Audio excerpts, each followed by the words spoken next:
ట్రాన్స్మెంట్స్ అంటే ఒక అమ్మాయి నుంచి ఒక అబ్బాయిగా చేంజ్ అవుతున్నారు అంటే నేను ఒక అబ్బాయిల భావనలు అంటే డ్రెస్ కోడ్ కటింగ్ కాదు, మనసులో ఉన్న భావనలు. నమస్తే బ్రో. నమస్తే అక్క, ఎలా ఉన్నావు? బాగున్నాను, thank you so much. And నేను మీకు థ్యాంక్స్ చెప్పాలి ఫస్ట్. నాకు 39 ఇయర్స్ ఇప్పుడు. 2008లో ఇప్పుడు నేను వేరే అమ్మాయిని లవ్ చేయడం వల్ల డిస్ట్రిక్ట్ కాదు, స్టేట్ వదిలి వెళ్ళడం జరిగింది. అది బయట సమాజానికి చెప్పుకోలేని పొజిషన్లో నేను అబ్బాయిలా బతకాలి అనుకున్న వాళ్ళు 8 నుండి 2000 ఇప్పుడు స్టిల్ వరకు 14 మంది ట్రాన్స్ప్లాంట్ చనిపోవడం జరిగింది. చనిపోయారా? అంటే బ్రో ఇప్పుడు నీకు ఏ ఏజ్లో తెలిసింది అంటే నువ్వు ఒక అమ్మాయివి కాదు, నేను ఒక అబ్బాయిని అని చెప్పేసి అనేసి? అంటే మీరు అమ్మాయి నుంచి అబ్బాయిగా చేంజ్ అవుతున్నారు కాబట్టి అంటే పీరియడ్స్ అనేవి ఇంకా కంటిన్యూ అవుతూ ఉంటుందా? దాని గురించి క్లియర్ చెప్తారు. చిన్న గడ్డలు తయారయ్యేది, మళ్ళీ క్యాన్సర్లా ఇష్యూస్ అవుతుంది. అట్లాంటివి ఎవరైనా జరిగినాయి ఎవరికన్నా? మీరెందుకు మాకు ట్రయల్ పీస్గా చూస్తున్నారు? So same time in 2 days back మన ఇండియాలోనే ఒక స్టేట్లో ఒక ట్రాన్స్మ్యాన్కి బాటమ్ సర్జరీ చేస్తామనేసి హ్యాండ్ కట్ చేశారు. ఎంతమంది ట్రాన్స్మెంట్స్ ఉంటారు అందాదా ఏపీ తెలంగాణ కలిపి ఇప్పుడు 800 నడుస్తుంది. 800 మంది ఉన్నారా? ఎస్.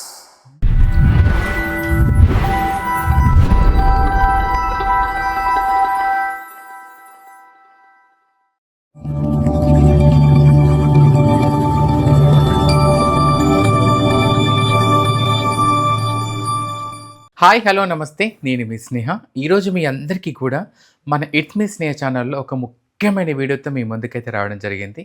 చాలామందికి మా ట్రాన్స్జెండర్స్ గురించి, మా ట్రాన్స్జెండర్స్ లైఫ్ స్టైల్ గురించి మీ అందరికీ చూపించడం జరిగింది. అదేవిధంగా మా యొక్క జెండర్ బేసిక్ దాంట్లో జెండర్స్ ఎవరెవరు ఉంటారనే దాంట్లో మీకు చాలామంది గేస్ని పరిచయం చేశాను, గే కపుల్స్ని పరిచయం చేశాను, ట్రాన్స్ ఉమెన్స్ని సక్సెస్ఫుల్ వాళ్ళని పరిచయం చేశాను, అదేవిధంగా ట్రాన్స్ మెన్స్ కూడా పరిచయం చేశాను. ఈరోజు అదే తరహాలో ట్రాన్స్ మెన్ అంటే ఒక అమ్మాయి నుంచి ఒక అబ్బాయిగా మారిన ఒక ట్రాన్స్ మెన్ యొక్క లైఫ్ స్టైల్ని మీ ముందుకు తీసుకురావడం జరుగుతుంది. సో తను ఒక సక్సెస్ ట్రాన్స్ మెన్ వచ్చేసి తను ట్రాన్స్ మెన్స్ కోసం ఎంతోగానో పోరాటం చేస్తూ అండ్ అదేవిధంగా తను not only Telangana, Andhra Pradesh and పక్క రాష్ట్రాలు కర్ణాటక కానీ, ఢిల్లీ, బాంబే ప్రతి చోట కూడా ట్రాన్స్ మెన్స్కి ఎక్కడే సమస్య ఉన్నా సరే నేను ఉన్నానంటూ వాళ్ళకి భరోసా కల్పిస్తూ వాళ్ళందరికీ కూడా ఇతన్ని చూస్తే నేను ఇతని ద్వారా మనము ఏదైనా సాధించగలుగుతామని ట్రాన్స్ మెన్స్కి భరోసా కల్పించి ఆ యొక్క పర్సన్ని ఈరోజు మీ అందరికీ పరిచయం చేస్తున్నాను. అదేవిధంగా తన లైఫ్లో ఎదుర్కొన్న సమస్యలు కావచ్చు, ట్రాన్స్ మెన్స్కి సపోర్ట్ చేసే విషయంలో ఎదుర్కొన్న సమస్యలు కావచ్చు, ప్రస్తుతానికి గవర్నమెంట్ నుంచి వాళ్ళకి ఎలాంటి సర్వీసెస్ అందుతున్నాయి అండ్ సర్జరీస్ విషయంలో కావచ్చు, ప్రతి దాంట్లో నా మనసులో చాలా డౌట్స్ ఉన్నాయి, మీ మనసులో చాలా డౌట్స్ ఉండే ఉంటాయి. మరి ఇంకెందుకు ఆలస్యం, పదండి వెళ్దాం. సో మొత్తానికి మనమైతే ట్రాన్స్ మెన్ దగ్గరికి అయితే రావడం జరిగింది. మా తమ్ముని పేరు వచ్చేసి కిరణ్ గారు. సో తన లైఫ్ స్టైల్ గురించి మొత్తం కూడా తెలుసుకుందాము. నమస్తే బ్రో. నమస్తే అక్క, ఎలా ఉన్నావు? బాగున్నాను, thank you so much. And నేను మీకు థ్యాంక్స్ చెప్పాలి ఫస్ట్ ఆఫ్ ఆల్, ఎందుకంటే కిరణ్ బ్రో చాలా బిజీగా ఉంటాడు. ఎందుకంటే తను ఉన్న బిజీ షెడ్యూల్లో యాక్చువల్లీ మన ఛానల్కి ఎప్పుడో ఇవ్వాలి యాక్చువల్లీ. సో తను ఉండేది ఇక్కడ కాదు కాబట్టి తను ఉండే ప్లేసెస్లో తను ఉండే బిజీ షెడ్యూల్కి లక్కీగా మనకి ఈరోజు టైం దొరికింది. సో కాబట్టి అడగగానే సరే అమ్మ తప్పకుండా ఇచ్చేస్తా అని చెప్పేసి అన్నారు. సో ఈరోజు మన ఇట్స్ మీ స్టే ఛానల్లో మన ట్రాన్స్మెన్స్ యొక్క లైఫ్ స్టైల్ ఎలా ఉంటుంది అనే దాని గురించి పూర్తిగా తెలియజేయడం కోసం ఈరోజు నేనైతే మీ నుంచి తెలుసుకోవాలనుకుంటున్నాను. అండ్ ఇందులో ఏమన్నా మిమ్మల్ని హర్ట్ చేసేటువంటి చెప్పండి ముందే నాకు. No problem. ఓకేనా? అంటే ఏంటంటే చాలామందికి ఒక అబ్బాయి నుంచి ఒక ట్రాన్స్జెండర్ చేంజ్ అవుతారంటే వాళ్ళ హావభావాలు ఇలా ఉంటాయి కాబట్టి చూడగానే గుర్తుపట్టి వీడు ఇలా ఉంటారా అని చెప్పేసి అని చాలామంది అంటారు. ట్రాన్స్మెంట్స్ అంటే ఒక అమ్మాయి నుంచి ఒక అబ్బాయిగా చేంజ్ అవుతున్నారు అంటే దాన్ని ఎలా చూసుకోవచ్చు? Okay, thank you so much first. ఎందుకంటే అండ్ సారీ కూడా, చాలా రోజుల నుండి అడుగుతున్నారు, టైం కుదరలేక రాలేకపోయినాక. సో ట్రాన్స్ మ్యాన్ అనేది పదం ఇప్పుడు వచ్చింది. దానికంటే ముందు F2M అనేవాళ్ళు, ఫీమేల్ టు మేల్ అనేవాళ్ళు, అన్నీ పదాలు ఈ జనరేషన్ ఎలా మారుతుందో పదాలు అలాగా మారుతున్నాయి. కాకపోతే ఈ ట్రాన్స్ మ్యాన్ అనే పదం కూడా నాకు తెలియక ముందు నుండి నేను అబ్బాయి ఫీలింగ్లో ఉన్నాను. సో ఎవరైతే బై బర్త్ నుండి 12-13 సంవత్సరాల మధ్యలో నా వయసు నాకు తెలిసి, నా మైండ్ ఫీలింగ్ నాకు తెలిసి, నేను ఒక అబ్బాయిల భావనలు అంటే డ్రెస్ కోడ్ కటింగ్ కాదు, మనసులో ఉన్న భావనలు అది బయట సమాజానికి చెప్పుకోలేని పొజిషన్లో నేను అబ్బాయిలా బతకాలి అనుకున్న వాళ్ళు ఆ టైం నుండి వాళ్ళు బయటికి వచ్చే వరకు వాళ్ళనే ఫైట్ చేస్తూ ఉంటారు. అంటే ఇప్పుడు ఎలా గుర్తుపట్టొచ్చు బ్రో? ఇప్పుడు మనల్ని ఇప్పుడు మమ్మల్ని అంటే మా నడవడిక, మా మాట విధానం చూసి మమ్మల్ని గుర్తుపడతారు. ట్రాన్స్ మెన్స్‌గా వాళ్ళు చేంజ్ అవుతున్నారు అంటే ఇప్పుడు అబ్బాయిగా ఉన్నప్పుడు మమ్మల్ని గుర్తుపడతారు అలా. మిమ్మల్ని ఎలా గుర్తుపడతారు? సో ట్రాన్స్ ఉమెన్ని మీరు ఎలా అయితే ఈజీగా గుర్తుపడతారో ట్రాన్స్ మ్యాన్ని కూడా చాలా సింపుల్గా మేము గుర్తుపడతాం. కాకపోతే హౌస్ అరెస్ట్, ఫోర్స్ మ్యారేజ్ జరిగిన వాళ్ళని మేము బయటికి తీసుకురాలేకపోతున్నాం. సో ఇప్పుడైతే ట్రాన్స్ మ్యాన్ ఈ సోషల్ మీడియా వచ్చిన తర్వాత, హెల్ప్ లైన్ వచ్చిన తర్వాత, నాల్సా జడ్జిమెంట్ వచ్చిన తర్వాత చాలా వరకు వాళ్ళు గూగుల్లో సెర్చ్ చేసి ఈజీగా రీచ్ అవుతున్నారు. అయితే ముఖ్యంగా రైల్వే స్టేషన్, బస్ స్టేషన్ ఆ ప్రాంతాలలో ఫ్యామిలీతో వదిలేసి బయటికి వచ్చిన వాళ్ళు ఉంటారు. సో ఎక్కడికి వెళ్ళాలో తెలియని పొజిషన్లో ఉన్న వాళ్ళు ఉన్నారు. వాళ్ళని గుర్తుపెట్టడానికి మేము కూడా అప్పుడప్పుడు ఇలాంటి ఇంటర్వ్యూ ద్వారా మమ్మల్ని ఈజీగా రీచ్ కావడానికి ఎవరైతే మేము ఓపెన్ అయ్యామో ఇలాంటి ఇంటర్వ్యూస్ ఇస్తూ ఉంటాం. మమ్మల్ని మీరు రీచ్ అయ్యి చనిపోకూడదు. చనిపోతే చాలామంది ట్రాన్స్ మ్యాన్ చనిపోతారు. ఎందుకంటే ముఖ్యంగా ట్రాన్స్ మ్యాన్ వెరీ క్లియర్గా వాళ్ళకి బతకడానికి అవకాశం ఉంటుంది. ఒకటి సెక్స్ వర్కర్ బెగ్గింగ్ కొంతమంది చేయరు. ఎవరైనా అట్లాంటి మనోభావాలు ఉన్న వాళ్ళైతే మేము ఇప్పటివరకు చూడలేదు. బట్ వాళ్ళు జాబ్ చేయాలి, ఫస్ట్ నేమ్తోనే ఉండాలి, డెడ్ నేమ్తోనే ఎక్కడికి వెళ్తే మాకు షెల్టర్ దొరుకుతుంది అనే ఫీలింగ్లో ఉంటారు. ఎక్కడికి వెళ్తే మమ్మల్ని మా ఫ్యామిలీ ఫ్రీడంగా బతకనిస్తారు అనే ఫీలింగ్లో ఉంటారు. ఆ ఫీలింగ్ తట్టుకోలేక చాలామంది ఇప్పుడు 2008 నుండి 2000 ఇప్పుడు స్టిల్ వరకు 14 మంది ట్రాన్స్ మ్యాన్ చనిపోవడం జరిగింది. చనిపోయారా? 14 మంది ట్రాన్స్ మ్యాన్ సూసైడ్ చేసుకున్నారు, ట్రైన్ నుండి దూకేశారు, వాళ్ళు హ్యాంగింగ్ అయిపోయారు, హ్యాంగింగ్ చేసుకున్నారు. Then same time health issues వచ్చేసింది. సో ఇలాంటి ఇష్యూస్లో కంపల్సరీ పర్సన్ నేను కూడా ఒకప్పుడు 2008 నుండి 2014 వరకు కూడా నేను బయటికి రాలే. ఎప్పుడైతే నాల్సా జడ్జిమెంట్ వచ్చిందో అప్పుడే ఓపెన్గా వచ్చి సొసైటీ ముందు మాట్లాడుతున్నాను. అంటే బ్రో ఇప్పుడు నీకు ఏ ఏజ్లో తెలిసింది? అంటే నువ్వు ఒక అమ్మాయివి కాదు, నేను ఒక అబ్బాయిని అని చెప్పేసి అనేసి నీకు ఏజ్లో తెలిసింది? సో నాళ్ళకి ఏంటి అంటే నాకు ఫిజికల్ ఛాలెంజ్డ్ ప్రాబ్లం ఉంది. లెగ్ పోలియో వచ్చింది by birth in age of 3లో. 3 సంవత్సరాలప్పుడు పోలియో వచ్చినప్పటి నుండి మా బంజారా కమ్యూనిటీలో కల్చరర్ ఉంటుంది. కొంచెం కల్చరర్ తగ్గట్టుగా చిన్న ఆడపిల్లలకి అంత 12 సంవత్సరాలు 14 సంవత్సరాలకి ఆ కాలంలో పెళ్లి చేసేవాళ్ళు. సో అలాంటి సమయంలో నేను ఎలా చెప్పాలి, నేను ఫిజికల్ హ్యాండిక్యాప్, నేను నాలకి అంటే మా తమ్ముంది షర్టు, మా నాన్నది షర్టు, షార్టు. సో ఒక టీచర్ నాకు చాలా హెల్ప్ చేశాడు. ఏజ్ ఆఫ్ 9th నేను స్కూల్కి వెళ్ళాల్సిన పరిస్థితి వచ్చింది. సో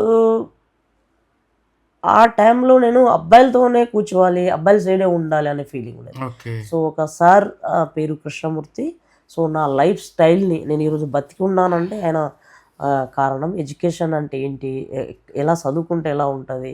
సో మా పేరెంట్స్ని కౌన్సిలింగ్ చేసి, మా పేరెంట్స్ని తిట్టి, తన బజాజ్ గాడిలో ముందు నన్ను కూర్చోబెట్టుకొని ఒక 3 కిలోమీటర్ తీసుకొచ్చి ఆ సార్ వల్ల నేను ఈరోజు ముందుకు వచ్చాను.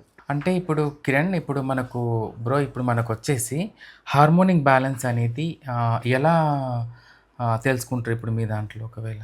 సో హార్మోనిక్ ఇన్బ్యాలెన్స్ అనేది first trans man by birth female, 3 చెప్తున్నా, బై బర్త్ ఫీమేల్ నుండి మేల్గా మారిన వ్యక్తి కంపల్సరీ సర్జరీ చేయించుకోవాలని రూల్స్ ఏమీ లేదు. Very clear NALSA judgement.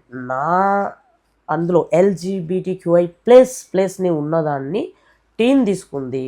టీలో ట్రాన్స్ ఉమెన్, ట్రాన్స్ మ్యాన్ని సుప్రీంకోర్టు ఇచ్చిన నాల్సా జడ్జిమెంట్లో స్టేట్లో భాగంగా మన భారతదేశంలో అన్ని చోట్ల రూల్స్ వచ్చాయి, ట్రాన్స్జెండర్ యాక్ట్ వచ్చింది, ట్రాన్స్జెండర్ రూల్స్ వచ్చాయి, ట్రాన్స్జెండర్ వెల్ఫేర్ బోర్డు వచ్చింది, ట్రాన్స్జెండర్ జియోస్ వచ్చాయి. అందులో భాగంగా ఈ హెల్త్కి సంబంధించిన బుల్లెట్స్ ఉన్నాయి. ఓకే. సో నాకు కావాలి అంటే నేను టాప్ సర్జరీ అంటే చెస్ట్ రిమూవ్ చేసుకోవడం జరుగుతుంది, బాటమ్ సర్జరీస్ ఉన్నాయి. బట్ ఇండియాలో అంత క్వాలిటీ ఏం లేదు. సో ఈ SRS అనేది కంపల్సరీ ఏం లేదు. ట్రాన్స్ మ్యాన్ ప్రతి ఒక్కరు ఆపరేషన్ చేసుకుంటేనే అబ్బాయి అని కాదు. బట్ లోపలున్న మనోభావాల్ని ఎవరు చేంజ్ చేయలేరు కదా. సో ట్రాన్స్ మ్యాన్ ఈరోజు HRT తీసుకుంటున్నారు అంటే రూల్స్ అండ్ రెగ్యులేషన్స్ వచ్చిన తర్వాత. ఇప్పుడు ఎగ్జాంపుల్, సమాజంలో అందరి కోసము అబ్బాయిలా కనబడడానికి సొసైటీలో దాన్ని జెండర్ సమాజం ఇచ్చేదే. నువ్వు అందంగా శారీ కట్టుకున్నావా, అందంగా డ్రెస్ వేసుకున్నావా, నీకు గడ్డం ఉందా, దాన్ని సొసైటీలో జెండర్ అని పిలుస్తారు. సెక్స్ అంటే బై బర్త్ మన లింగం చూసి గుర్తుపెడతారు. అంటే నువ్వు అమ్మాయా అబ్బాయి అని చెప్తారు. తర్వాత సెక్షువాలిటీ మన చాయిస్ అవుతుంది. ఇందులో భాగంగా ఈ హెల్త్కి సంబంధం చూస్తే నాకు కావాలనిపిస్తే మాత్రమే నేను HRT తీసుకుంటా. అది కూడా తీసుకోవడానికి రూల్స్ సెక్షన్స్ లోపల కంపల్సరీగా చట్టపరంగా నేరంగా ఎవరైనా చేస్తే అది కూడా ఉంటుంది. చట్టంలో లోపలనే మనం దీన్ని సర్దుకోవాలి.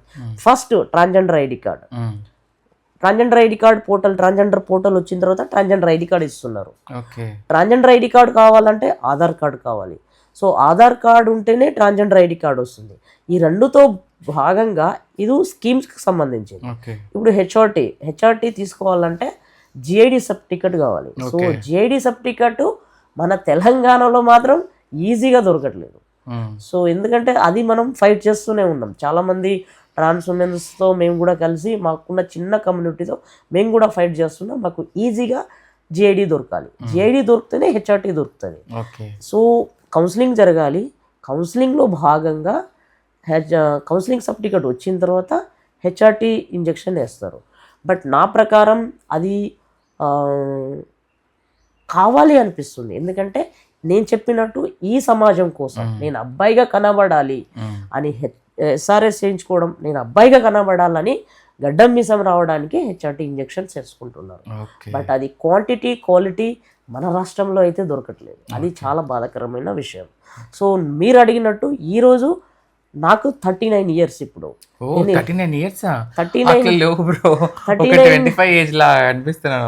ఈ 39 ఇయర్స్ లో నాకు కూడా ఇప్పుడే తెలిసింది మా బ్రోకి అంత ఏజ్ అనే విషయం నాకు తెలియదు నిజంగా. వాళ్ళ ఎవరికి చెప్పు చెప్పేసా వాళ్ళని. సో 39 ఇయర్స్లో డాక్టర్ సజెషన్, డాక్టర్ సలహా, వితౌట్ డాక్టర్ నేను ఇప్పటి వరకు ఏమీ తీసుకోలేదు. ఎందుకంటే నా బాడీ నాకేం చెప్తుంది, నా బాడీ నా పోలియోకి ఎలా చెప్తుంది, సో దాని ప్రకారమే నేను వెళ్తున్నాను. సో ఇది ఇక పీరియడ్స్ అవుతుంది. సో అంటే ఇప్పుడు చాలామందికి ఇప్పుడు మీరు అన్నట్టుగా హార్మోనింగ్ బ్యాలెన్స్ అనేది మనకు దాని ద్వారా మమ్మల్ని మేము తెలుసుకుంటాం అది ఇది అని చెప్పేసి అన్నారు. చాలామంది అమ్మాయిలకి ప్రతి నెల మంత్లీ అనేది వస్తుంది, అంటే పీరియడ్స్ వస్తాయి కంపల్సరీ. అంటే మీరు అమ్మాయి నుంచి అబ్బాయికి చేంజ్ అవుతున్నారు కాబట్టి అంటే పీరియడ్స్ అనేవి ఇంకా కంటిన్యూ అవుతూ ఉంటుంది, దాని గురించి క్లియర్ చెప్తారు. HRT తీసుకుంటే చాలా మందికి ఆటోమేటిక్ స్టాప్ అయిపోతుంది. సో HRT తీసుకోవడం వల్ల గర్భసంచి అలాగే ఉండడం వల్ల కొంత హెల్త్ ఇష్యూస్ వస్తాయి. సో చాలా మంది బడ్జెట్ అమౌంట్ ఉంటే రిమూవ్ చేయించుకుంటారు, అమౌంట్ లేకపోతే అలాగే ఉంటుంది, హెల్త్ ఇష్యూస్తో ఫైట్ చేస్తారు. సో కాబట్టి ఎవరైతే HRT తీసుకుంటున్నారో వాళ్ళకి పీరియడ్ స్టాప్ అవుతుంది. ఒకేలా HRT అంటే హార్మోన్ థెరపీ ట్రీట్మెంట్ అంతే కదా? ఎస్, హార్మోన్ థెరపీ ట్రీట్మెంట్లో భాగంగానే ఇది ఆటోమేటిక్ స్టాప్ అవుతుంది. చాలా మంది HRT తీసుకునే వాళ్ళు ఉంటారు. ఎందుకంటే ఇప్పుడు చెప్పినట్టు without Aadhaar transgender ID card రాదు, వితౌట్ ఆధార్ ఈరోజు జెండర్ సర్టిఫికెట్ లేదు, ఫస్ట్ నేమ్ సెకండ్ నేమ్ చూస్తున్నారు, వితౌట్ ఆధార్ కార్డ్ ఏమి చేసుకోవడానికి లేదు. ఒక ఆధార్ ఒక మనిషి బతకడానికి అన్నికి లింక్ చేసి పెట్టేసింది. సో అంత ఈజీ కావట్లేదు, చాలా మందికి పీరియడ్స్ అవుతున్నాయి. కాకపోతే ఇప్పుడు చాలామంది ఆడవాళ్ళల్లో ఇప్పుడు మన ట్రాన్స్ మెన్స్‌గా చేంజ్ అయ్యే వాళ్ళకి మెయిన్ ఇష్యూ అక్కడే జరుగుతా ఉంటది కాబట్టి, నేను తెలిసిన అంటే నాకు కొంతమంది ట్రాన్స్ మెన్స్ పరిచయమైన వ్యక్తులు ఎవరైతే ఉన్నారో, కొంతమంది వాళ్ళతో నేను 1-to-1లో కలిసి అడిగినప్పుడు, "మాకు పీరియడ్స్ ఆగిపోతాయి అక్క" అని చెప్పేసని కొంతమంది చెప్పారు. కొంతమంది వస్తూనే ఉంటుందని చెప్పేసని అంటారు. అవును. సో, అట్లాంటి టైంలో ఇబ్బందులేమైనా ఎదుర్కొన్నారా? అవును. చాలా వరకు ఎదుర్కొంటారు. హ్మ్. సో, హెచ్ఆర్‌టీ అందరు తీసుకోవాలని రూల్స్ ఏం రూల్స్ లేదు. అవునవును. ఎవరి హెల్త్ ఎలా ఉంటుందో ఎవరికీ తెలియదు. అంటే అది పీరియడ్స్ రాకుండా గనుక చేస్తే హెల్త్ ఇష్యూస్ వస్తాయని చెప్పేసని అంటారు. నిజమేనా యెస్. అది? యెస్. హ్మ్. సో, ఈ విషయాలు ఇప్పుడు హెల్త్ ఇష్యూస్ పీరియడ్స్ అంటే మనం అది ఆహ్, ప్రకృతిగా ఆటోమేటిక్ వచ్చిందాన్ని మనం ఆపలేం దాన్ని. ఓకే. సో, అది దాన్ని ఆపాలంటే ఇప్పుడు మనం ఏ మెడిసిన్‌లో ఉన్నామో దాని ప్రకారంగా అది ఆటోమేటిక్‌గా హెచ్ఆర్‌టీ పైన వెళ్ళిపోతుంది. ఓకే. లేదు కంపల్సరీ అది రిమూవ్ చేయకపోవడం వల్ల పెద్ద ఇష్యూ అవుతుంది. ఓకే. ఓకే. ఒకవేళ అది ఉండి కూడా హెచ్ఆర్‌టీ తీసుకున్న ఇష్యూనే. ఓకే. లోపల వేస్టేజ్ అనేది ఎక్కడ పోవాలి? అవునవును. చిన్న గడ్డలు తయారయ్యేది మళ్ళీ క్యాన్సర్‌ల ఇష్యూస్ ఓహ్! అవుతాయి. అట్లాంటివి ఏమైనా జరిగినాయా ఎవరికన్నా? క్యాన్సర్‌లో రాలేదు కానీ గడ్డలైనయి. ఓకే. ఓకే. సో, హ్మ్. కాబట్టి ట్రాన్స్‌మెన్ హెల్త్ ఇష్యూ చాలా కఠినమైనది. అంత త్వరగా ఏ ట్రాన్స్‌మెన్ కూడా అంత త్వరగా రియాక్షన్ తీసుకోకూడదు. ఇక బాటమ్ సర్జరీ అంటారా, ఇక మన ఇండియాలోనే అంత బెస్ట్ ఎక్కడ లేదు. సో, అవుట్ ఆఫ్ కంట్రీ ఉంది. బట్ ఇక్కడ ఇండియాలో ఏం చేస్తారంటే మా బాడీతో వాళ్ళు మమ్మల్ని ట్రిక్ చేస్తారు. సో, మా బాడీతోనే వాళ్ళు మా మీద ట్రయల్ చేస్తారు. హుహు. సో, అది చాలా బాధ అనిపిస్తది. ఎందుకంటే మేము ట్రయల్ పీస్ కాదు కదా! మేము ఒక హ్యూమన్ బీయింగ్. సో, మేము కూడా సమాజంలో ఒకరుగా బతకాలనుకుంటున్నాం. మీరెందుకు మాకు ట్రయల్ పీస్‌గా చూస్తున్నారు? So, same time 2 days back మన ఇండియాలోనే ఒక స్టేట్‌లో ఒక ట్రాన్స్ మ్యాన్‌కి బాటమ్ సర్జరీ చేస్తామనేసి హ్యాండ్ కట్ చేశారు. సో, అది చూస్తే మాకు వేరే వాళ్ళకి ఎక్స్‌పీరియన్స్ లేని డాక్టర్‌తో ఓకే. ఈరోజు ఇలా చేస్తే ఎంతోమంది ఈరోజు హెల్త్ ఇష్యూ వల్ల అంతెందుకు ఉస్మానియా హాస్పిటల్‌కి మెమోరాండం ఇచ్చాము. బీఆర్ఎస్ ప్రభుత్వం ఉన్నప్పుడు 1000 ఆఫ్ మెమోరాండమ్స్ ఇవ్వడం వల్ల ఈరోజు వెల్ఫేర్ బోర్డ్ వచ్చింది. ఓకే. ట్రాన్స్‌మెన్ అందరం గట్టిగా ఫైట్ చేస్తే వెల్ఫేర్ బోర్డ్ వచ్చింది. వెల్ఫేర్ బోర్డ్‌తో పాటు ఏం అడిగినాం మేము, మా హెల్త్ ఇంపార్టెంట్ అని ఉస్మానియా జనరల్ హాస్పిటల్‌లో మా క్లినిక్ మేము అడిగితే 32 డిస్ట్రిక్ట్‌లోనే కూడా కాంగ్రెస్ ప్రభుత్వం ఈరోజు ట్రాన్స్‌జెండర్ క్లినిక్ ఓపెన్ చేశారు. దాంట్లో ట్రాన్స్ మెన్, ట్రాన్స్ ఉమెన్స్‌కి అందరికీ కూడా ట్రీట్మెంట్ ట్రీట్మెంట్ ఇవ్వాలి. బట్ ట్రాన్స్ మ్యాన్ పరిస్థితి ఏంటి ఈరోజు? ట్రాన్స్ ఉమెన్ పరిస్థితి ఏంటి? డిస్ట్రిక్ట్లలో ఎక్కడ మీరు మమ్మల్ని ఈజీగా చూస్తున్నారు? సో, ఇది మనసులో పెట్టుకొని ఈరోజు ఉస్మానియా హాస్పిటల్ స్పెషల్ ట్రాన్స్ మ్యాన్కి మీరు ఫింగర్ టెస్ట్ చేస్తారు. ట్రాన్స్ మ్యాన్కి ఫింగర్ టెస్ట్ చేయకూడదు. ఆర్టికల్ ఉంది, ఆర్టికల్ చదవండి. అది కూడా మేము రీసెంట్గా కూడా మెమోరాండం సబ్మిషన్ చేయడం జరిగింది. ట్రాన్స్ మ్యాన్కి ఎలాంటి ఫింగర్ టెస్ట్ చేయకూడదని. అది ఇప్పుడు స్టాప్ అయింది. అయితే ఇంకా మాకు బాధాకరమైన విషయం ఏంటంటే ఇప్పుడు కూడా ఆ ఒక రూమ్ ఉంటుంది. ఆ రూమ్లో మధ్యలో మమ్మల్ని కౌన్సిలింగ్ చేస్తారు అందరి ముందు. ఓకే. సో, మీరు ఇంటర్వ్యూకి కౌన్సిలింగ్కి చాలా వ్యత్యాసం ఉంటుంది. అవును. Counselling is the my personal, అవును. ఇంటర్వ్యూ ఈజ్ ద నేను నా ఒపీనియన్ చెప్తున్నాను. సమాజంలో నా ట్రాన్స్‌మెన్ ఎలా కాపాడుకోవాలని మేము బాధపడుతున్నాం. సో, ఆ కౌన్సిలింగ్ ఎలా ఉంటుందంటే ఈరోజు వచ్చిన డాక్టర్ నెక్స్ట్ వీక్ రాడు, ఓకే. నెక్స్ట్ వీక్ వచ్చిన డాక్టర్ ఈ వీక్ రాడు.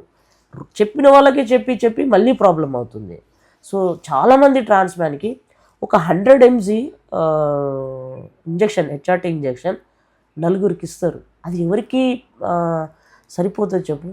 Without blood test, without sugar test, without any reports మీరు ఎలా ఇస్తారండి? సో, ఈరోజు 56 మెంబర్ డిసెంబర్ 14కి మేము బ్లడ్ టెస్ట్ చెకప్ చేయించాం. చాలామందికి చాలా హెల్త్ ఇష్యూస్ బయటపడ్డాయి. ఎంతమంది ట్రాన్స్ ఉమెన్స్ ఉంటారు అందాదా ఏపీ తెలంగాణ కలిపి ఇప్పుడు 800 నడుస్తుంది. 800 మంది ఉన్నారా? ఎస్. అమ్మ బాబోయ్. 800 మెంబర్స్ వచ్చేసి మెయిన్గా మన ఏపీ తెలంగాణ వదిలి ఇప్పుడు నేషనల్లో మేము నడుస్తుంది 80,000 క్రాస్ అయిపోయినాం. మొత్తం నేషనల్ గా 80,000. 80,000 క్రాస్ అయిపోయినా ఇంకా అది నడుస్తుంది, బయటికి రాని వాళ్ళు ఉంటారు, ఇది ఉంటుంది. ఇప్పుడు సర్జరీస్ వచ్చేసి ఇప్పుడు చాలా వరకు ఇప్పుడు మీరు అందరు ఇందాక బాటమ్ సర్జరీ కానీ బ్రెస్ట్ ప్లాంటేషన్ సర్జరీ ఏదైతే ఉందో బ్రెస్ట్ రిమూవల్ సర్జరీ ఉంది కదా మనకు, ఆ బ్రెస్ట్ రిమూవల్ సర్జరీ కానీ అండ్ బాటమ్ సర్జరీ కానీ ఇప్పుడు ఒక దగ్గర ఇష్యూ అయిందని చెప్పేసి అన్నారు. అట్లా సక్సెస్ అయిన స్టోరీస్ ఏమైనా ఉన్నాయా? సక్సెస్ అయిన స్టోరీస్ ఉంది. Top surgery success I mean 2019 in Astra hospital Bengaluru, doctor Madhusudan garu చాలా బాగా చేశారు.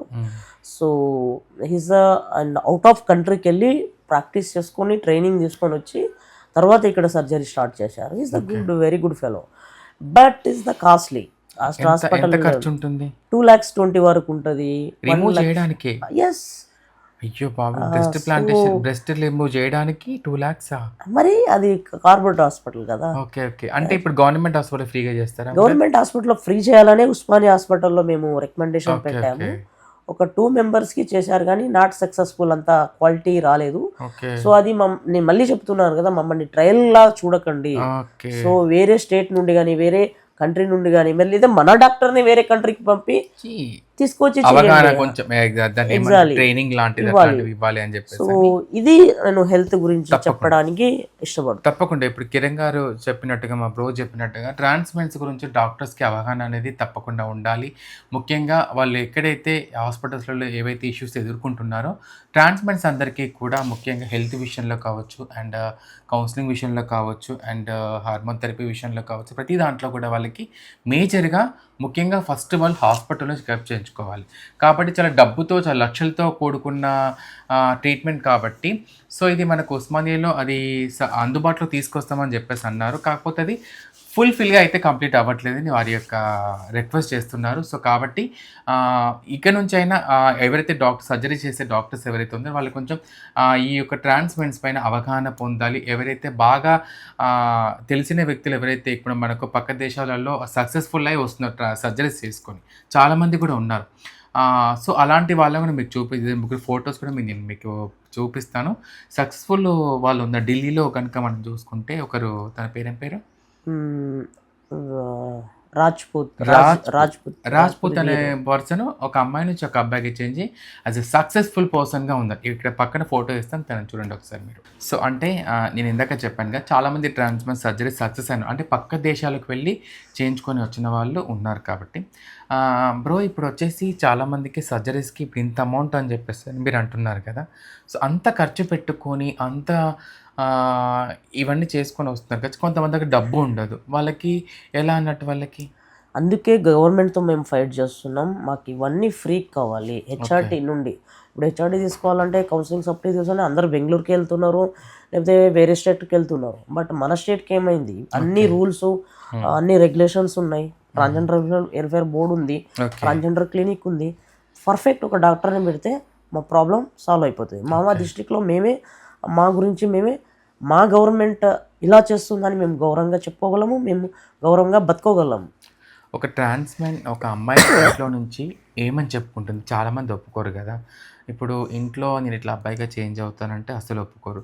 చాలామంది ఇలాంటి వాళ్ళకి పెళ్ళిళ్ళు చేయడం కానీ, లేకపోతే బలవంతంగా పెళ్ళిళ్ళు చేయడం కానీ, కొంతమంది హరాస్మెంట్ చేస్తుంది ఇట్లా మామలు కానీ, కొంతమంది బలవంతంగా చేయడం, అలాంటివి జరిగినాయి ఏమన్నా?